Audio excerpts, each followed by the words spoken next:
Hello बच्चों, तो आज हम बात करने वाले हैं linear equation in two variable. मैंने पिछले वीडियो में बात किया है रियल नंबर और पॉलिनोमियल के बारे में। मैंने रियल नंबर में पूरा वन शॉट ले लिया है वीडियो और पॉलिनोमियल का भी वन शॉट हो गया है। तो आज हम बात करने वाले हैं रियल नंबर, जो कि क्लास 10 में बहुत ज्यादा इंपॉर्टेंट है। तो आप इसको देख लेना, इसका मेथड ये सब हो जाएगा वन शॉट में, आप देख लेना, क्योंकि आपका पढ़ाया हुआ सब रिकॉल होने वाला है। जैसे पूरा लेक्चर इसमें नहीं आने वाला है ना, क्वेश्चन आने वाला है, फिर भी वन शॉट में आपका जो छोटा छोटा पॉइंट छूटता है ना, वो सभी चीज आ जाएगा। जो इंपॉर्टेंट है वो देखना ध्यान से। लास्ट में जो चलेगा ना, इनकंसिस्टेंट, कंसिस्टेंट, ये सब बहुत ज़्यादा इंपॉर्टेंट होता है। तो इसलिए आप पूरा वीडियो को देखना और अपने दोस्तों के पास भी शेयर कर देना, ठीक है। तो चलो शुरू करते हैं। जैसे linear equation in two variable, यहाँ पर देखने से ही लगता है कि इस बार जो इक्वेशन आएगा उसमें दो वेरिएबल रहेंगे। दो वेरिएबल यानी कि जैसे कि एक्स कोमा वाई दो वेरिएबल, एस टी है ना, वाई जेड, कुछ कुछ ऐसा दो वेरिएबल इक्वेशन में आपको दिखेंगे। तो देखते हैं, सबसे पहले तो हम बात कर लेते हैं आज जनरल फॉर्म के बारे में कि लीनियर इक्वेशन का जनरल फॉर्म क्या होता है। जनरल फॉर्म तो जैसे में a1x plus b1y plus c1 बराबर 0, a2x प्लस b2y और प्लस c2 बराबर 0। देखो यहाँ भी x और y दो वेरिएबल है, यहाँ भी x और y दो वेरिएबल है। दो ठो पेयर क्यों बनाया है? कहीं कि सोल्यूशन के लिए हमको दो ठो पेयर चाहिए ही। और यहाँ पर जितना भी अभी हम सोल्व करेंगे ना क्लास 10 वाला में, सब में दो इक्वेशन बना के ही आएगा। तो x और y में है तो दूसरा भी x y में है। हाँ, यहाँ पर आप देख रहे हो ऊपर में a1 है, नीचे वाला में a2 है, फिर b1 है, फिर b2 है, और फिर क्या है इसमें कांस्टेंट टर्म c1 है, तो नीचे वाला में कांस्टेंट टर्म c2 है। ये सब है क्या है आखिर? तो ये रियल नंबर्स हैं। ये क्या है? रियल नंबर्स हैं। अब बोला जाएगा खाली प्लस ही रहेगा, तो ये जरूरी नहीं, माइनस भी रह सकता है। जैसे कि एग्जांपल के साथ देखते हैं। ये तो जनरल फॉर्म जैसे में 2x माइनस वाई प्लस 3 बराबर 0, 5x प्लस वाई माइनस 5 बराबर 0। तो यहाँ ध्यान से ऑब्जर्व करो, a1 है, a2 है। यहाँ पर b1 देखो, अब हम लिख के बताते हैं। a1 कितना है? 2 है। a2 कितना है? तो 5 है। b1 कितना है? तो देखो माइनस है ना, तो -1 है। और b2 कितना है? तो +1 है। और बात करें c1 के बारे में, तो वो 3 है, और c2 कितना है? तो -5। ये आपका जनरल टर्म के बारे में हम लोग बात करिए। अब हम बात करते हैं इसका ग्राफिकल फॉर्म। ग्राफ कैसे सोल्व करते हैं, ग्राफ से कैसे सोल्व करते हैं, ये सब भी देख लेते हैं। ग्राफिकल रिप्रेजेंटेशन में हम लोग 3 ग्राफ देखेंगे। जैसे नंबर 1 ग्राफ में ये मान के चलो आपका x एक्सिस है, सॉरी y एक्सिस है, और ये x एक्सिस है ना। अब जैसे इक्वेशन दिया हुआ था a1x plus b1y plus c1 बराबर 0 और a2x plus b2y plus c2 बराबर 0। अब ये दोनों इक्वेशन से जब हम सॉल्यूशन फाइंड किए कुछ और उसको ग्राफ पर जब रिप्रेजेंट करने लगे, तो फर्स्ट ग्राफ जैसे इस लाइन का ग्राफ L1 का ऐसा आया, अब L2 का ग्राफ कुछ ऐसा आ गया, मान के चलो कुछ ऐसा आ गया, है ना। तो क्या दोनों आपस में कहीं कट रहे हैं? क्या नहीं कट रहे हैं ना। ये भी इधर बढ़ते जा रहा है, इधर ये भी बढ़ते जा रहा है, आपस में कहीं कट ही नहीं रहे हैं। और जब कट नहीं रहे हैं तो इसका कंक्लूजन क्या निकलता है कि इसके एक भी सॉल्यूशन नहीं है। जब तक इंटरसेक्ट नहीं आपस में दोनों ग्राफ करेंगे तब तक एक भी सॉल्यूशन नहीं है। तो यहाँ पर क्या लिखा जाएगा? नो सॉल्यूशन, यानी कि इसके एक भी सॉल्यूशन नहीं है। और नो सॉल्यूशन है, कहीं भी नहीं कट रहा है ये। अगर आप ग्राफ से ही केवल सोल्व करोगे तो नो सॉल्यूशन। और क्या, जब नो सॉल्यूशन होता है तो ये होता है इनकंसिस्टेंट। क्या हो जाता है? इनकंसिस्टेंट, है ना, ऐसा हो जाता है। और इसमें कुछ बात अगर हम करते हैं तो देखना, a1 a2 है, b1 b2 है और c1 c2 है। अगर हमको ग्राफ से नहीं चेक करना है, डायरेक्ट चेक करना है, तो क्या करेंगे? हम लोग a1 बाई a2 वैल्यू निकालेंगे, और फिर हम लोग b1 बाई b2 निकालेंगे, और फिर हम लोग c1 बाई c2 निकालेंगे। इस तरह से a1 by a2, b1 by b2 और c1 बाई c2 निकालेंगे। तो यहाँ पर देखेंगे क्या कि a1 बाई a2 और b1 बाई b2 बराबर आ गया, और c1 बाई c2 आपस में बराबर नहीं आया, यानी कि ये दो रेशियो बराबर हो गए, ये नहीं हुए। तो डायरेक्ट हम बोल सकते हैं इसके नो सोल्यूशन है और ये इनकंसिस्टेंट है। तो इतना हम बता सकते हैं अगर ये केवल दिया है तो इससे, ना तो ग्राफ से देख करके ऐसा कि कहीं कट नहीं रहा है तो नो सोल्यूशन है और इनकंसिस्टेंट है। ये हो गया आपका फर्स्ट ग्राफ। अब चलते हैं सेकेंड ग्राफ की ओर। सेकेंड ग्राफ में हम लोग देखते हैं, जैसे सेकेंड ग्राफ में क्या देखेंगे, तो फिर से y एक्सिस और ये हुआ x एक्सिस, है ना। अब यहां पर हम फिर से अगर देखेंगे तो कुछ इक्वेशन दे दिया, a1x प्लस b1y और प्लस c1 बराबर 0 और a2x प्लस b2y और प्लस c2 बराबर 0। ये जनरल फॉर्म है, इसलिए इसको हम बार बार लिख रहे हैं। अब इसका सॉल्यूशन और इसका सॉल्यूशन कुछ हम निकाले, है ना। कैसे सॉल्यूशन निकलता है? तो x वैल्यू पुट करो तो y निकलेगा, x पुट करो तो y निकलेगा, ऐसे करके इसमें 2-3 हम फाइंड कर लिए और इसमें 2-3 फाइंड कर लिए। तो ऐसे 2-3 फाइंड करने से ग्राफ रिप्रेजेंट होता है, जो कि आप क्लास 9th में पढ़े हो। अगर नहीं आता है तो हम इस पर भी वीडियो डाल देंगे, आप कमेंट कर देना, है ना। तो ये दोनों का जब सॉल्यूशन रिप्रेजेंट करने लगे, तो मान के चलो कि लाइन 1 जैसे ये है L1 का ग्राफ और L2 है, मैंने दोनों लाइन का ये इक्वेशन है। तो L1 का कुछ ऐसा गया यानी L1 जो ये इक्वेशन है इसका कुछ लाइन ऐसा आया और L2 जब आप सोल्व किए तो उसका कुछ लाइन मान के चलो ऐसे आया। तो क्या आपस में ये दोनों कहीं कट रहा है? हाँ, इंटरसेक्टिंग पॉइंट यहाँ है। तो यहाँ पर x, y के कुछ वैल्यू आ रहे होंगे, यानी कि वही x और y दोनों इसका सॉल्यूशन है। और जहाँ पॉइंट पर कट रहा है वही उसका सॉल्यूशन होता है। तो ये कितने बार आपस में कटा है? ये एक बार ही केवल कटा है। जब एक बार ही कटा है तो यानी कि इसके कितने सॉल्यूशन हो जाएंगे? 1 सॉल्यूशन हो जाएंगे। कितने सॉल्यूशन हो जाएंगे? 1 सॉल्यूशन। और जब सॉल्यूशन हो गया, देखो सॉल्यूशन नहीं था तो इनकंसिस्टेंट था, लेकिन सॉल्यूशन एक रहे या ज्यादा रहे तो ये कंसिस्टेंट हो जाता है। क्या हो जाता है? कंसिस्टेंट है ना। तो यानी कि अगर सॉल्यूशन नहीं है तो इनकंसिस्टेंट, और सॉल्यूशन अगर एक रहे या ज्यादा रहे तो कंसिस्टेंट। तो सॉल्यूशन तो है ना एक, तो कंसिस्टेंट हो गया। अब अगर मान के चलो ग्राफ नहीं दिया रहे या ग्राफ हमको सोल्व नहीं करना है तो डायरेक्ट कैसे इक्वेशन देख करके सोल्व करेंगे? तो आपको इक्वेशन में A1, B1 और C1 है, A2, B2 और C2 तो मालूम हो जाएगा ना। उसके बाद आप क्या करोगे कि A1 बाई A2 और B1 बाई B2 निकालोगे। जब आप A1 बाई A2 और B1 बाई B2 सोल्व करोगे तो इतना ही में तुमको मालूम चल जाएगा, या सॉरी आपको मालूम चल जाएगा कि आपस में इक्वल नहीं आ रहा है ना। A1 बाई A2 और B1 बाई B2 आपस में क्या नहीं आ रहा है? इक्वल नहीं आया है ना। तो आपको C1 बाई C2 चेक ही नहीं करना है, इसके बारे में हमको C1 बाई C2 क्या है नहीं है इसके बारे में नहीं देखना है। बस A1 बाई A2 और B1 बाई B2 निकालो, इतने ही से मालूम चलता है कि अगर दोनों आपस में इक्वल नहीं है तो यूनिक सोल्यूशन हो गया। यानी कि कैसा 1 सोल्यूशन, यानी कैसा सोल्यूशन हो गया? यूनिक सोल्यूशन हो गया, एक सोल्यूशन हो गया। तो ये ऐसा मालूम चल जाएगा। हाँ, अगर आपस में अगर A1 बाई A2 और B1 बाई B2 बराबर आया तो आपको C1 बाई C2 चेक करके देखना है कि C1 बाई C2 बराबर है या नहीं। तो उसके बाद तो फर्स्ट कंडीशन चलता है ना। तो ऐसा हम लोग कर लेते हैं। तो यहाँ पर A1 बाई A2 निकालेंगे और B1 बाई B2 निकालेंगे, दोनों आपस में इक्वल नहीं आया तब जाके 1 सोल्यूशन या यूनिक सोल्यूशन, जिसको कंसिस्टेंट भी बोलेंगे। क्या ग्राफ यहाँ पर एक बार कटेगा इस पॉइंट पर। तो ये हो गया सेकंड ग्राफ के बाद। अब बात करते हैं थर्ड ग्राफ के बारे में। अब हम लोग बात करते हैं थर्ड ग्राफ के बारे में। जैसे थर्ड ग्राफ क्या है, तो फिर से वही y एक्सिस और x एक्सिस।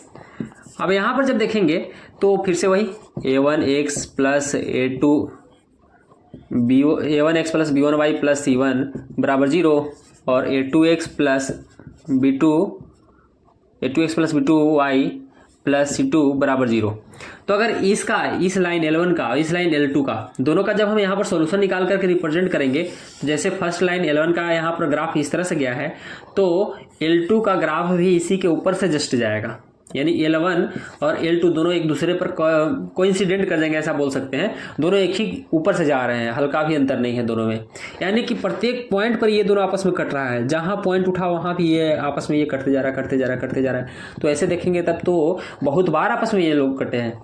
यानी प्रत्येक पॉइंट भी इसका सोल्यूशन दिखेगा। हम बोले यहाँ पर, हाँ यहाँ भी कुछ सोल्यूशन होगा, यहाँ भाई यहाँ पर, तो यहाँ भी ये दोनों आपस में सटा हुआ है तो यहाँ भी कुछ सोल्यूशन होगा। प्रत्येक पॉइंट भी इसका सोल्यूशन है। यानी कि कितने सारे सोल्यूशन होंगे? यानी कि बहुत सारे सोल्यूशन होंगे, यानी मेनी या फिर इनफाइनाइट सॉल्यूशन। इनफाइनाइट सॉल्यूशन इसको बोल सकते हो, बहुत सारे सॉल्यूशन। हाँ, इसमें भी तो सॉल्यूशन है ना, तो ये भी कंसिस्टेंट है। क्या है? कंसिस्टेंट। जब सॉल्यूशन आ ही रहा है तो कंसिस्टेंट है।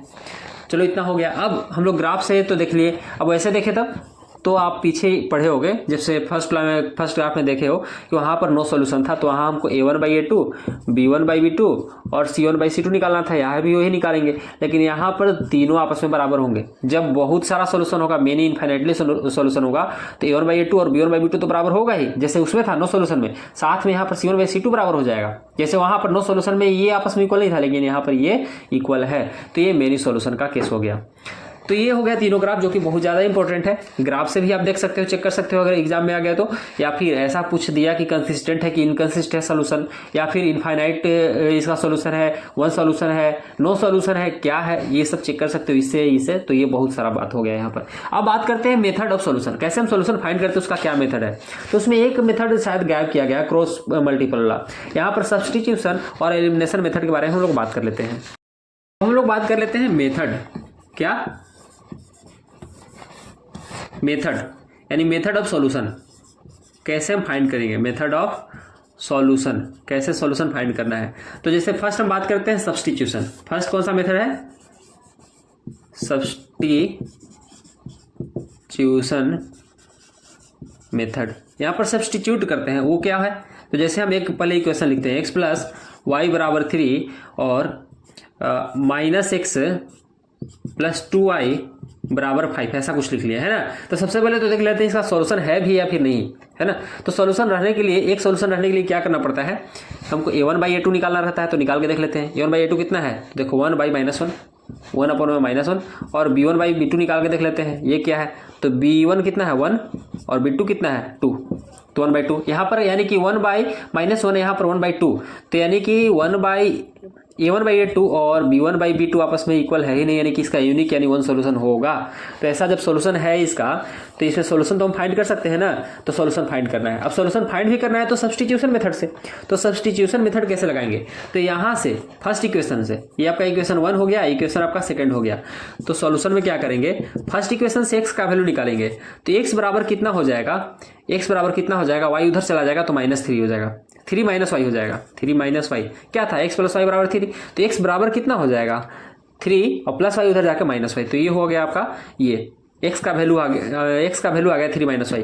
अब इसी को सब्स्टिट्यूट कर देंगे, substitute on equation in equation 2, यानी इक्वेशन 2 में इसको सब्स्टिट्यूट करेंगे, यानी कि x का जो वैल्यू निकला है ना 3 - y, उसको इसमें पुट कर देना है बस, और कुछ नहीं करना है। तो सेकेंड इक्वेशन क्या है, -x, तो माइनस, और x का वैल्यू क्या है 3 - y प्लस 2y बराबर 5। ये कहाँ से आया, तो देखो -x का जो वैल्यू हम निकाल लिए हैं फर्स्ट इक्वेशन से, उसको पुट किया, प्लस में 2y बराबर 5। अब यहाँ पर क्या करेंगे, तो -3 और minus plus y plus 2y बराबर 5। यहाँ से 2y और y कितना हो जाएगा, 3y बराबर 5 है, और माइनस का 3 उधर जाके प्लस का 3, तो 5 3 8 और 3y, तो y बराबर कितना आ गया 8/3। y का वैल्यू 8/3 आया, इसको पुट कर देंगे इसमें, इस इक्वेशन में, यानी कि x बराबर कितना था 3 - y, तो 8/3। इसको सोल्व कर देंगे तो यहाँ से x का वैल्यू आ जाएगा, y का आ गया। हम लोग किए क्या, तो यहाँ से जैसे फर्स्ट इक्वेशन से x का वैल्यू निकालें और सेकेंड में उस x की जगह पुट करके y निकालिए, फिर पुट करके x निकाल लेंगे। यानी कि आप x का वैल्यू निकालो फर्स्ट इक्वेशन से, या फिर y का वैल्यू निकालो और दूसरे में सब्स्टिट्यूट कर दो, यानी उसको पुट कर दो और निकाल लो। तो ये हो गया सब्स्टिट्यूशन मेथड। अब हम बात कर लेते हैं यहाँ पर एलिमिनेशन मेथड। ये क्या होता है एलिमिनेशन मेथड, इसी में बात कर लेते हैं एलिमिनेशन मेथड। अगर इसी क्वेश्चन को हम बोले कि इसको सब्स्टिट्यूशन से नहीं, हमको एलिमिनेशन से सोल्व करना है, एलिमिनेट करके, तो उसको कैसे सोल्व करेंगे ये देख लेते हैं।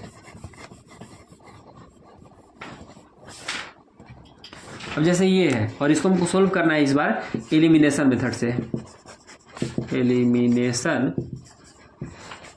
मेथड वो कैसे लगाएंगे, तो एलिमिनेट कर देना है। एलिमिनेट करना है यानी कि एक को हटा ही देना है, या तो आप x को काट के हटा दो या फिर y को काट के हटा दो। तो यहाँ पर किया क्या जाता है ना, या तो आप x का कोफिशिएंट बराबर करो या फिर y का कोफिशिएंट बराबर करो, अगर है तो ठीक है। तो यहाँ पर ध्यान से देखो ना, तो x का यहाँ पर 1 है और x का यहाँ पर -1 है, यानी कि कोफिशिएंट यहाँ पर लगभग बराबर हो गया है, 1 आया। y का नहीं है, y का कोफिशिएंट 1 है और 2 का, y का यहाँ पर 2 है, तो ये दोनों में y का तो नहीं है लेकिन x का है, तो यानी कि आपको x का बराबर, यानी किसी का बराबर मत करो, बराबर तो है ही, बराबर का है करना है, जब बराबर नहीं रहे ना तब बराबर करना पड़ता है, वो भी देख लेते हैं, अभी तुरंत देख लेते हैं, है ना। तो ये बराबर है, अगर बराबर है और अपोजिट साइन वाला है ना तो जोड़ दो, 1 और 2 को क्या कर दो, जोड़ दो। जोड़ने से क्या होगा, जोड़ने से क्या होगा, x - x अब प्लस y बराबर 3 है, अब प्लस 2y बराबर 5 है। जोड़ने से क्या होगा कि -x और +x ये आपस में दोनों कट जाएंगे और 2y और y जोड़ करके 3 हो जाएंगे, बराबर में 5 3 8 हो जाएगा। तो y बराबर यहाँ से कितना आ गया 8/3, वहाँ भी आ रहा था। अब y का वैल्यू किसी में भी पुट करो x निकल जाएगा, y का पुट करोगे तो एक ही न बचा है, तो x निकाल लेंगे हम यहाँ से। तो ये हो गया, यहाँ पर बराबर था तो बराबर हमको नहीं करना पड़ा, है ना, बराबर था तो बराबर नहीं करना पड़ा। वही अगर मान के चलो यहाँ अपोजिट साइन नहीं रहता, यहाँ पर तो हम जोड़े हैं, देखो यहाँ पर 1 2 को जोड़ करके लाए हैं, अपोजिट साइन नहीं रहता, यहाँ पर सेम साइन रहता है, जैसे कि यहाँ भी x है यहाँ भी x है, तो दोनों जगह प्लस 1 में 1 है, तो यहाँ पर क्या करते हैं, तो यहाँ पर घटाते हैं, 1 से 2 को क्या कर देते हैं हम लोग, घटा देते हैं, माइनस कर देते हैं। माइनस क्यों करना है बताते हैं, तो x प्लस y बराबर में 3 है और x प्लस 2y बराबर में 5 है। माइनस क्यों करना है, क्योंकि हमको एक को हटाना है, एलिमिनेट करना है किसी भी तरह से, तो माइनस इसी करेंगे ना तो सब में माइनस आ जाएगा, तो x में से x गया तो ये तो 0 हो गया, और y में से 2y घटने पर माइनस y आ जाएगा, और 3 में से 5 जाने पर -2 आ जाएगा। तो यहाँ भी माइनस माइनस कटा तो y बराबर कितना आ गया, 2 आ गया, और y को पुट करो तो x निकल जाएगा। तो ऐसा करते हैं, यहाँ पर सेम चल रहा था कोफिशिएंट। अगर सेम नहीं आया तब क्या करेंगे, जैसे यहाँ सेम नहीं रहे, पहले से सेम नहीं रहे, ऐसा कुछ लिखते हैं, जैसे में x plus 2y equal to 3 और 2x plus 3y equal to 5। इस बार तो सेम नहीं है, यहाँ 1 है, यहाँ 2 है, यहाँ 2 है, यहाँ 3, तो सेम करने के लिए फर्स्ट इक्वेशन और सेकंड इक्वेशन कुछ ऐसा गुना कर देंगे सेम हो जाए। तो यहाँ 2 है ना, तो यहाँ भी 2 बनाने के लिए क्या करेंगे, इसमें 2 से मल्टीप्लाई कर देंगे। तो 2 से x में करेंगे तो 2x हो जाएगा, 2 से 2y में करेंगे तो 4y आ जाएगा, और 2 से 3 में करेंगे तो 6। गुना करना है तो पूरा में करना पड़ेगा। सेकंड इक्वेशन कितना था, तो 2x था और 3y था और बराबर 5 था, है ना। तो अब देखो ध्यान से यहाँ पर बराबर आ गया कि नहीं, तो फिर से उसी तरह से इस बार घटा देंगे, क्या कि सेम साइन है, प्लस प्लस है, तो घटाने पर ये कट जाएगा, फिर घटेगा, सोल्व होगा। तो इस तरह से एलिमिनेट हम लोग करते हैं। तो ये था एलिमिनेशन मेथड।